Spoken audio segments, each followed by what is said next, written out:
तो दोस्तों जब कुछ दिन पहले खबर आया था कि फ्रांस के नेवल ग्रुप के तरफ से और इंडियन नेवी के प्रोजेक्ट 75I के टेंडर में हिस्सा नहीं लिया जाएगा, तभी ये साफ हो गया था कि प्रोजेक्ट 75I अब एक तरीके से डेड एंड में आ गया है। मतलब अब ये टेंडर ऐसे कंडीशन में आ गया है जहां पे सिंगल वेंडर सिचुएशन बन गया है। मतलब टेंडर तो है लेकिन टेंडर प्रोसेस के तहत आगे नहीं बढ़ सकता। ऐसे में दोस्तों ये प्रोजेक्ट समाप्त होने का अब संभावनाएं काफी अधिक बढ़ गया है और उसके साथ साथ अब एक बड़ा सवाल ये बन के आगे आ रहा है कि अगर प्रोजेक्ट 75I को रद्द किया जाता है तो इंडिया अपने सबमरीनों की आवश्यकताओं को कैसे पूरा करेगा। दोस्तों इस सवाल के साथ साथ कई लोगों का मानना है कि भारत को फ्रांस के साथ सबमरीनों के डेवलपमेंट में आगे बढ़ना चाहिए। और आज के इस वीडियो में आप लोगों को बताऊंगा कि क्यों भारत के लिए फ्रांस के साथ नए जनरेशन के सबमरीनों के डेवलप करना एक बेहतरीन ऑप्शन होगा और क्यों फ्रांस ही एक ऐसा देश है जो भारत को इस मामले में किसी अन्य देश से अधिक मदद कर सकेगा। तो दोस्तों फ्रांस और भारत के भविष्य के सबमरीन डेवलपमेंट के संभावनाओं के बारे में डिटेल में जानने के लिए वीडियो के आखिर तक बने रहिए और चैनल को सब्सक्राइब और वीडियो को लाइक जरूर कीजिए। तो दोस्तों जिस प्रोजेक्ट 75I के अंतर्गत इंडियन नेवी अपने बेड़े को मजबूत करने के लिए 6 डीजल इलेक्ट्रिक नेक्स्ट जनरेशन के सबमरीनों को खरीदना चाहता था, फिलहाल वो सिंगल वेंडर कंडीशन में अटक गया है। हालांकि ये तब हुआ जब इस प्रोजेक्ट से एक एक करके फ्रांस, जर्मनी, रशिया जैसे देश अपने आप को बाहर कर लिया। और दोस्तों इन देशों के बाहर होने के बाद फिलहाल इस प्रोजेक्ट में केवल मात्र South Korean company Daewoo shipyard and marine engineering है जिसके तरफ से प्रोजेक्ट के तहत KSS-3 सबमरीनों के ऑफर किया गया था। दोस्तों ये कंडीशन इसलिए हुआ क्योंकि जिन कंपनियों के द्वारा प्रोजेक्ट से अपने आप को हटा लिया गया है, आइदर उन कंपनियों के पास प्रोजेक्ट के रिक्वायरमेंट को पूरा करने के लिए पर्याप्त समर्थ नहीं है या फिर उन कंपनियों के पास अपने देशों के कानूनों के वजह से भारत के आवश्यकताओं को पूरा करने का समर्थ नहीं है।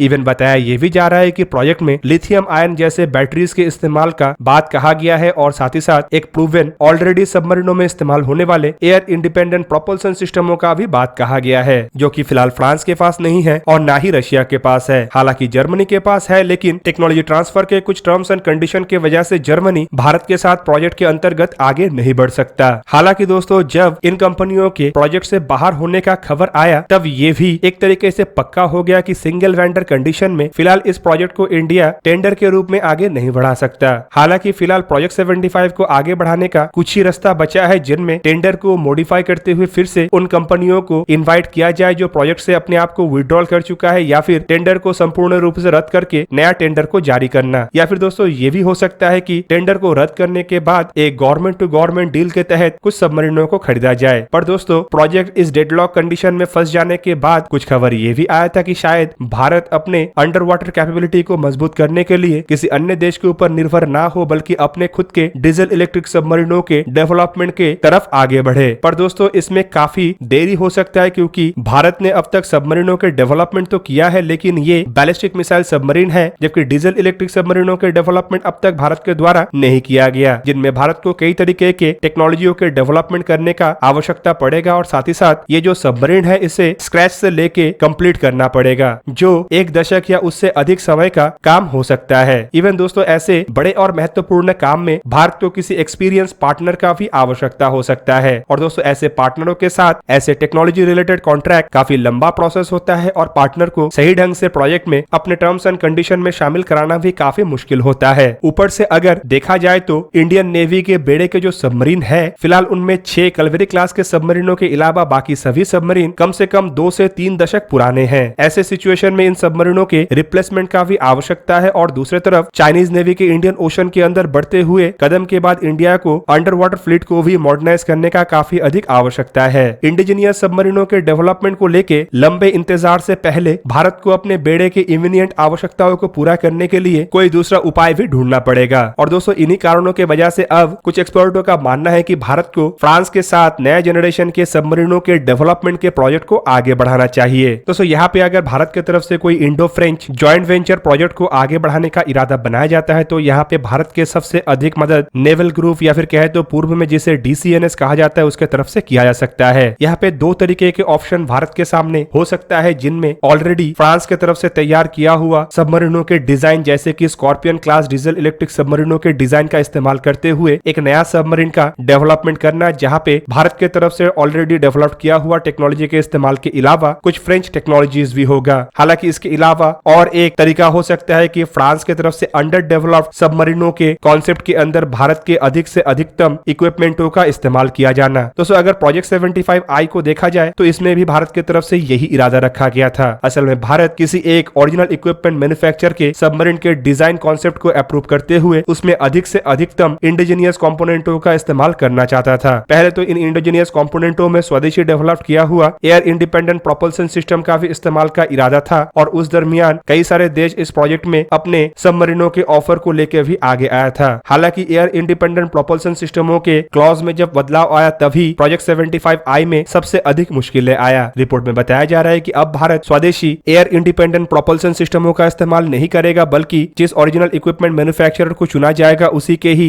AIP सिस्टमों का इस्तेमाल किया जाना है और वो भी ऑलरेडी प्रूवन AIP सिस्टम। दोस्तों, अगर फ्रांस और भारत के द्वारा कोई ज्वाइंट वेंचर बनाया जाता है या फिर ऐसे सबमरीनों को तैयार करने का इरादा बनाया जाता है तो नेवल ग्रुप की तरफ से जो भारत को सबसे बड़ा मदद करना संभव हो पाएगा वो है अपने ऑलरेडी प्रूवन डिजाइन। हालांकि दोस्तों, आपकी जानकारी के लिए बता दूं कि भारत में जो स्कॉर्पियन क्लास के सबमरीन है वो भी नेवल ग्रुप के ही डिजाइन किया हुआ सबमरीन है और नेवल ग्रुप की मदद से ही इसे माज़गाओ डॉकयार्ड लिमिटेड में निर्माण किया गया है। मतलब ऑलरेडी नेवल ग्रुप के साथ भारत के काम करने का एक्सपीरियंसेस भी है और नेवल ग्रुप भारत के साथ काम भी कर चुका है। दोस्तों, नेवल ग्रुप के कुछ कॉन्सेप्टों को देखा जाए तो कंपनी की तरफ से ऑस्ट्रेलिया के साथ भी एक बराकुडा क्लास के सबमरीनों की मॉडिफाइड वर्जन को लेके आगे बढ़ा जा रहा था, जो ऑकस बनने के बाद एक तरीके से स्क्रैप हो गया। हालांकि आपके जानकारी के लिए बता दूं कि ये स्क्रैप होने से पहले लगभग डिजाइन फेज कंप्लीट कर चुका था और ये एक भारत के लिए सुनहरा मौका हो सकता है, क्योंकि प्रोजेक्ट स्क्रैप होने के बाद जहां पे फ्रांस इससे काफी परेशान है तो वहीं पे फ्रांस इसके ऑल्टरनेटिव खरीदार का भी सोच विचार कर रहा होगा। ऐसे में फ्रांस की तरफ से ऑस्ट्रेलिया के लिए डिजाइन किया गया ये सबमरीनों का ऑफर भारत के सामने रखा जा सकता है। दूसरी तरफ भारत फ्रांस के साथ इन डिजाइनों के बेस पे अपने खुद के डेवलप किया हुआ इक्विपमेंट जैसे कि इंडिजीनियस AIP सिस्टम और लिथियम आयन बैटरी जो कि आने वाले 5 से 7 साल के अंदर शायद तैयार हो जाएगा, उसका भी इस्तेमाल कर सकेगा और फ्रेंच टेक्नोलॉजी को भी हासिल कर सकेगा। पर दोस्तों, यहाँ पे भारत को फ्रांस के साथ कोई एक एक्सटर्नल कंसल्टेशन के साथ आगे बढ़ना पड़ेगा ताकि इन सभी चीजों में भारत की इंटेलेक्चुअल प्रॉपर्टी राइट रहे, ताकि भारत भविष्य में जो इंडिजीनियस सबमरीनों के डेवलपमेंट करेगा उसमें इन इक्विपमेंटों के साथ साथ इस सभी कॉन्सेप्ट का इस्तेमाल कर सकेगा। दोस्तों, प्रोजेक्ट 75I को इंडिया के लिए एक ऐसा लास्ट ऑप्शन के रूप में देखा जा रहा था जहां पे भारत विदेशी कंपनियों से आवश्यक टेक्नोलॉजी को हासिल करता और टेक्निकल नो हाउ को भी हासिल करने के साथ साथ स्वदेशी सबमरीनों के डिजाइन और डेवलपमेंट के कला को सीखता। पर दोस्तों, अगर प्रोजेक्ट 75I रद्द होता है तो यहाँ पे ये एक संभावनाएं है कि किसी एक देश के साथ कोलैबोरेशन के तहत इन सभी चीजों को सीखा जाए। दूसरी तरफ अगर प्रोजेक्ट 75 को देखा जाए तो उस दरमियान भारत की तरफ से ऐसे टर्म्स एंड कंडीशन नहीं रखा गया था जो भारत को टेक्नोलॉजिकल नो हाउ जानने में मदद करता। दोस्तों, इसके अलावा एक ऑप्शन ये भी हो सकता है कि इंडियन नेवी के जो अंडर वाटर कैपेबिलिटी है उसे मजबूत करने के लिए कुछ एडिशनल स्कॉर्पियन क्लास सबमरीनों के डील को आगे बढ़ाया जाए जो एग्जिस्टिंग माज़गाओ डॉकयार्ड लिमिटेड के निर्माण फैसिलिटीज में ही